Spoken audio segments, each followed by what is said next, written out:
Bueno, hola, ¿qué tal hermanos? ¿Cómo están? Los saludo con la paz del Señor. Hoy tenemos un nuevo video y lo que queremos compartirle, ¿no? El día de hoy es el poder y la pasión del diseño de la iglesia primitiva, ¿no? Esa iglesia que tenía esa unión espiritual, ¿no? Que en el momento del día de hoy cuesta tener, ¿no? Así que nada, quería contarles, ¿no? Que cuando abrimos las escrituras, el libro de Hechos de los Apóstoles, nos encontramos con un relato apasionante, ¿no? La iglesia primitiva no creció por estrategias de marketing humanas, lujos o grandes estructuras, ¿no? Personajes como Pedro, Juan, Pablo, transformaron el mundo conocido guiados por el Espíritu Santo. Hoy en día vemos iglesias llenas de actividad, de tecnología, programas, pero muchas veces nos encontramos profundamente desconectados, ¿no? Unos a los otros. Hay divisiones, individualismo, nos cuesta ponernos de acuerdo, ¿no? Ahora, la iglesia del principio no tenía templos gigantes ni redes sociales, pero tenía un mismo sentir. El desafío de hoy no es modernizarnos más, sino acercarnos con urgencia a ese diseño original y recuperar lo que hemos perdido en el camino. Bien, hermanos, hoy queríamos compartir este mensaje. Tal vez, como decía mi hermano, no vamos a darnos una especie de viaje hacia el pasado, como él decía, lejos de los templos grandes, lejos de las grandes plataformas, de tal vez de los altares, de las luces, de las pantallas. Queremos dar un salto y hablar sobre la vida de los primeros cristianos, o los cristianos primitivos, como los llamábamos nosotros, ¿no? Entonces, como decimos, ¿no? ¿Cómo era su vida? ¿Por qué se destaca tanto aquí en Hechos de los Apóstoles esta historia sobre la vida de los primeros cristianos? ¿Por qué? ¿Cuáles eran las características que tenía? Pero bueno, antes de esto, quiero que nos retomemos, por así decirlo, al año número 33, en la cual Jesús ya había muerto, había resucitado y ya había ascendido al cielo. Entonces, podemos ver que sus seguidores, como siempre sabemos señalar, era un grupo de gente, tal vez eran pescadores, eran mujeres, eran recaudadores de impuestos. Era un grupo bastante variado. Estos grupos se solían reunir tal vez en pequeños cuartos, en puertas cerradas, sin saber muy bien tal vez qué hacer. ¿Por qué? Pues ya no tenían al maestro. Mas sin embargo, ¿qué hacían ellos? No se apresuraban, sino que esperaban, iban orando. Tal vez no era gente de mucha influencia, no era gente que tenía un poder muy influyente o muy grande. Dice la Biblia que eran aproximadamente entre 120 personas. Podemos ver que en Hechos, capítulo 1, versículo 15, dice la palabra de Dios: en aquellos días Pedro se levantó en medio de los hermanos, que eran como 120 en números. ¿Qué quiero decir con esto? Que al estar reunidos, tal vez sin saber qué hacer, como les decimos nosotros, tenían tal vez un mensaje muy claro y una palabra muy directa de Jesús, y era esperar y en la oración. La espera y la oración tienen que ir de la mano. ¿Por qué? Porque Jesús le dice que antes de salir, antes de realizar cualquier otra cosa, le había dicho algo muy concreto, algo muy puntual: esperen, no corran. Era una palabra tal vez que le había dicho Jesús, una advertencia, algo que no tenían que ignorar, no tenían que organizar, no tenían que apresurarse, no tenían que planificar todavía. Lo único que tenían que hacer era esperar.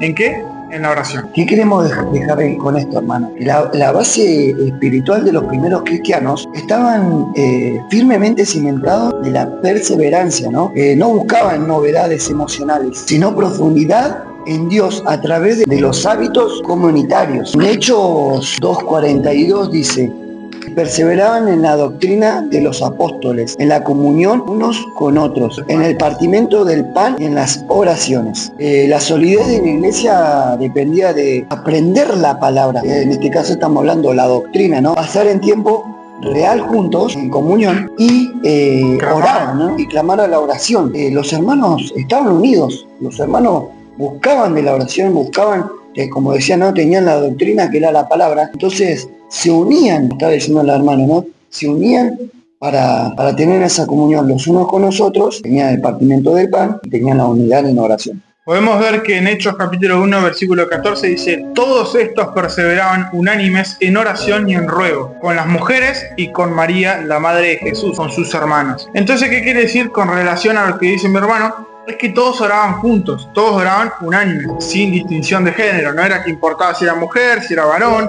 si tenía cierto estatus, si era tal vez, no sé, un recaudador de impuestos. No importaba. Lo que sí importaba es que estén todos juntos. Y esa es una cualidad que tiene que haber hoy en día, que falta mucho. La unidad dentro de la iglesia, sin ese tipo de jerarquía marcada. Obviamente uno siempre dice respetemos tal vez el rango, pero no hay una tal vez diferencia. No hay algo que haga, bueno, yo me alejo de este porque es tal cosa, porque hizo esto, por su estatus social, porque tiene menos que yo. Entonces uno tiene que aprender a orar, a perseverar, como dicen la doctrina de los apóstoles, que unánimes, todos juntos, perseverando, dice. Esa es la palabra clave, ¿no? La perseverancia, la unidad. Algo que no es casualidad, es un mensaje que Dios le dejó a ellos. Entonces podemos ver que tal vez lo que ellos hacían, lo que ellos realizaban, no era una oración tal vez así nomás de 5 minutos, sino que era algo verdaderamente genuino, algo que tal vez era verídico, era algo verdadero, era algo que se sostenía entre todos los grupos, los hermanos que estaban ahí juntos. ¿Eso qué quiere decir? Que ellos antes de actuar se reunían, buscaban a Dios todos. Bueno, ¿qué queremos decir con esto, hermanos? ¿Qué queremos compartirle, no? El amor que se profesaban no se limitaba en palabras bonitas, hermano. Se traducía en acciones. ¿Para qué queremos decir con esto, hermano? Que el amor que se profesaban no se limitaba a palabras bonitas. El bienestar del hermano era prioridad absoluta, ¿no? Entonces, ¿qué podemos ver? En Hechos 4, 32 al 34, dice: y la multitud de los que habían creído era de un solo corazón, de un solo alma, y ninguno decía ser suyo propio. En Hechos 4, 32 al 34 dice: el Evangelio transforma por completo, ¿no? Nuestra relación con lo material. El egoísmo desaparece de forma radical cuando el Espíritu Santo nos llena, ¿no? Y gobierna una comunidad. Entonces podemos ver que llegó tal vez ese día, historia que todos conocemos, el día del Pentecostés. Podemos ver que esa fiesta judía festejaba en Jerusalén, una fiesta judía muy importante. Podemos ver que Jerusalén tal vez estaba llena de gente de todas partes del mundo, y podemos ver que en ese momento ocurre algo que nadie esperaba. Vamos a Hechos capítulo 2, versículos 2 y 4, y dice: de repente vino del cielo un estruendo como un viento recio que soplaba, cual llenó toda la casa donde estaban sentados. Fueron todos llenos del Espíritu Santo y comenzaron a hablar en otras lenguas, según el Espíritu le daba que hablase. Podemos ver que la gente tal vez escuchó el ruido afuera, se acercó, empezaron a preguntarse qué era ese ruido, qué era todo ese alboroto, tal vez, ¿no? Se acercaron y tal vez quedaron impactadas ante lo que veían.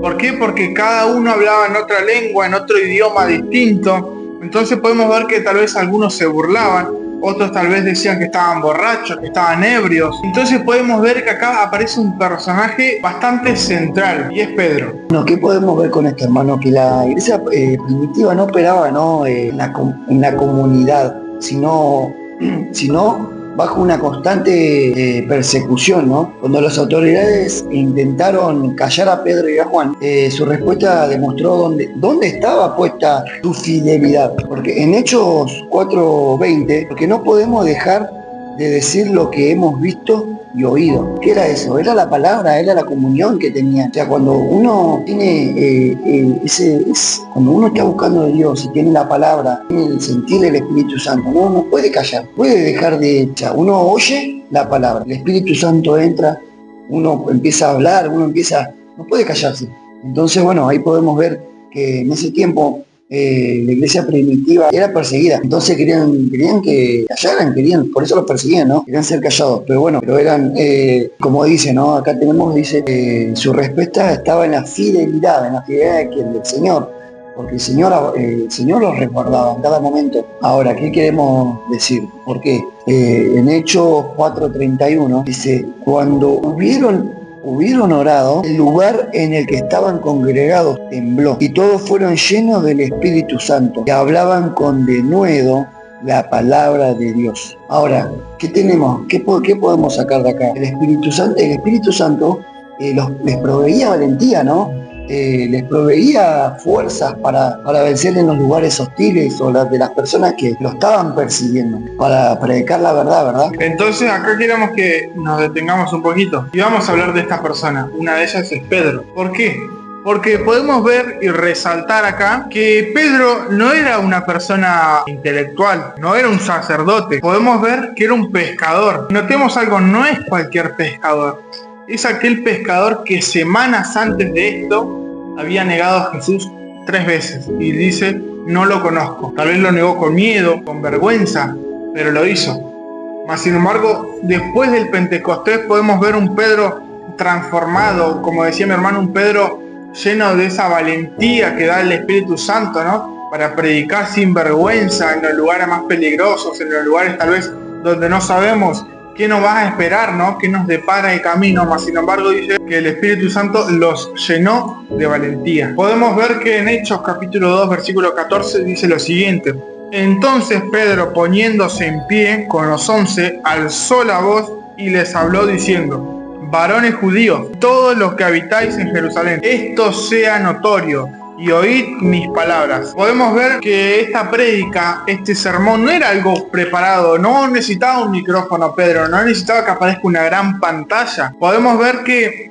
predica citando las escrituras y tenemos que entender que en esa época tampoco teníamos esto. Tampoco teníamos la Biblia para hablar, para predicar. Entonces él hablaba y predicaba con lo que tal vez acababa de ocurrir, hablando de Jesús que había muerto, hablando de que Jesús resucitó, mirando a la gente que semanas antes había pedido inclusive hasta la crucifixión de Cristo. Entonces nos hacemos la pregunta, ¿y cuál es el resultado de esto? En Hechos capítulo 2, versículo 41 dice así: así que los que recibieron su palabra fueron bautizados y se añadieron aquel día como 3.000 personas. Podemos ver que acá Cristo, cuando uno es lleno del Espíritu Santo, como una buena consecuencia le podríamos decir valentía a la hora de hablar. Podemos ver que el resultado que fue que 3.000 personas se hayan convertido a Cristo. ¿Por qué digo esto? Porque no necesitó tal vez una estrategia de marketing como hablábamos hoy, no necesitó los mejores flyers, tal vez una imagen llamativa, unas luces,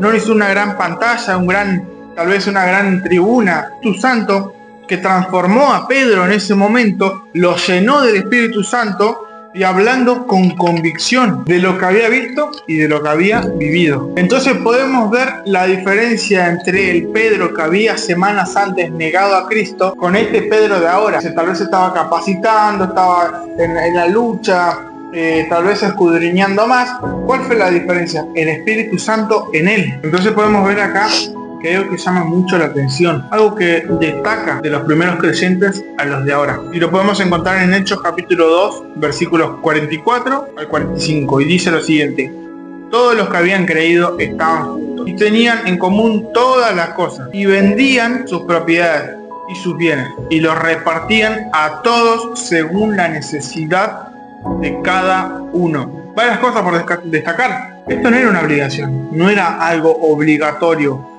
Nadie los forzaba, sino que era el simple hecho de una fe que surgía en ellos naturalmente, que había transformado sus corazones. Al escuchar la prédica, al recibir al Espíritu Santo, ver la necesidad del hermano, ver que no tiene recursos, uno tiene y puede ayudarlo, lo ayuda. Entonces cuando el Espíritu Santo te hace sentir la necesidad de tu hermano, empezás a unirte, empezás a interesarte por esa vida. Ahora, compartiendo, ¿no?, al día de hoy, ¿no?, hablamos en la primera parte, al ver la realidad, ¿no?, actual de las columnas de Hechos, podemos entender que la iglesia de hoy se ha distanciado, ¿verdad?, del diseño original de Dios. Ahora, con lo que hemos hablado sobre las columnas, el diseño original de Dios en Hechos, entendemos que la iglesia de hoy se ha distanciado de su diseño original, ¿verdad?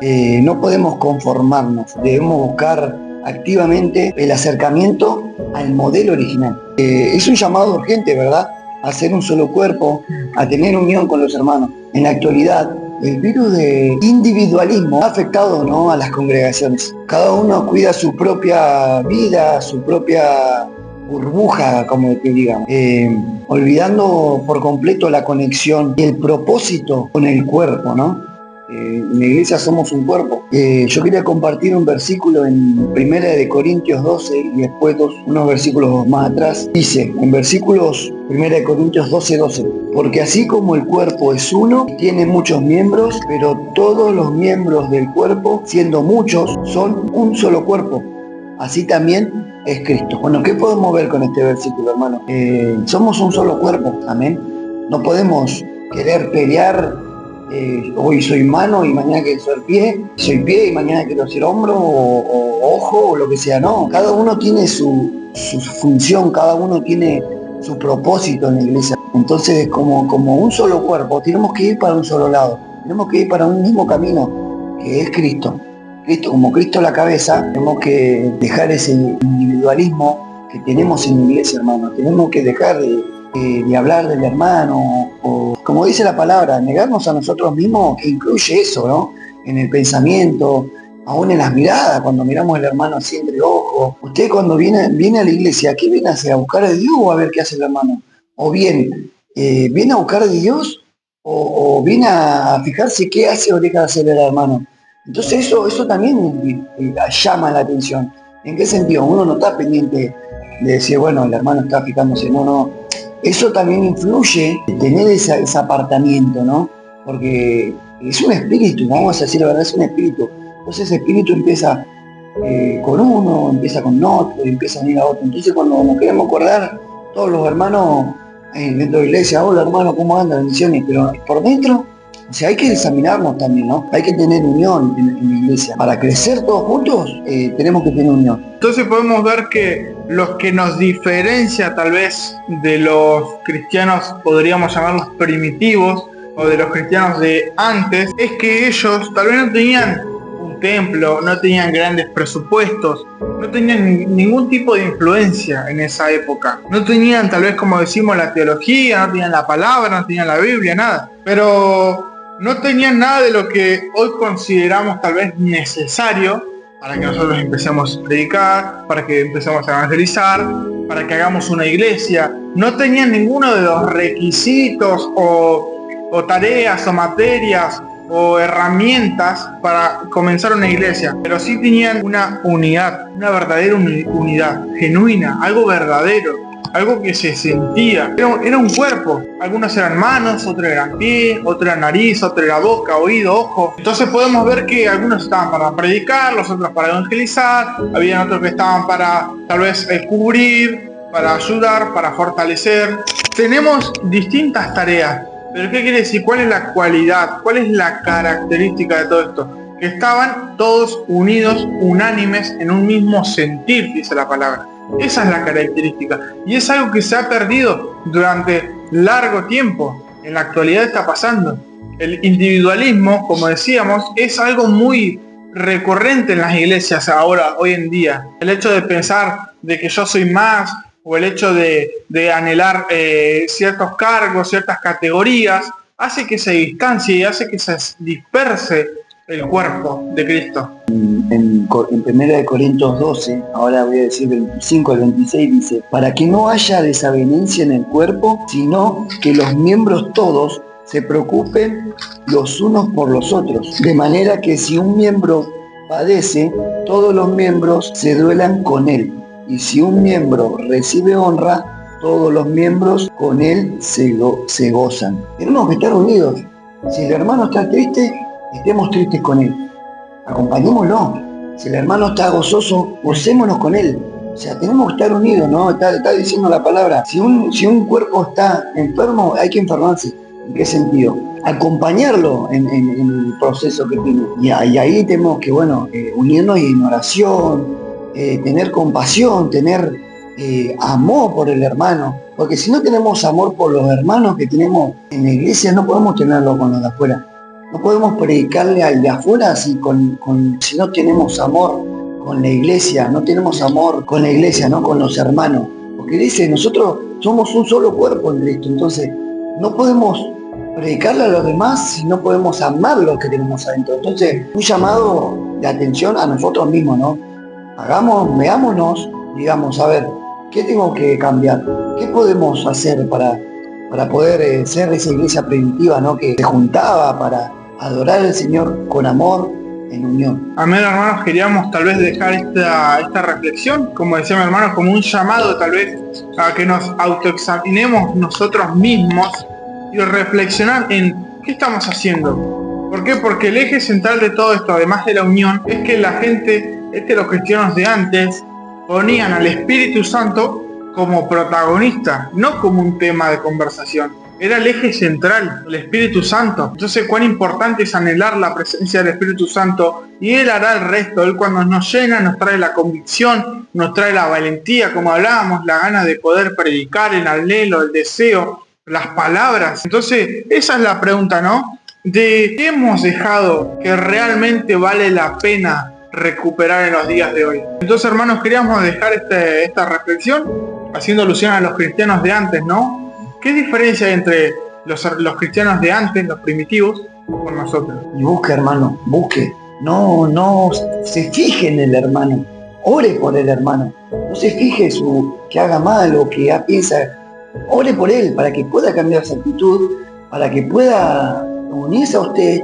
Y así, cuando uno ora, donde 2 o 3 puedan orar por esas personas. Y hermano, en la iglesia primitiva eran 1000, se unían a orar, se convertían en 30.000, o sea, no dice 30.000, no, pero era grande la gente que se convertía. Así que imagínense si 2 o 3 se ponen a orar por los hermanos. ¿Cuántas personas pueden cambiar el corazón? De eso se trata, de que podamos unirnos. Así que nada, hermano, espero que puedan reflexionar.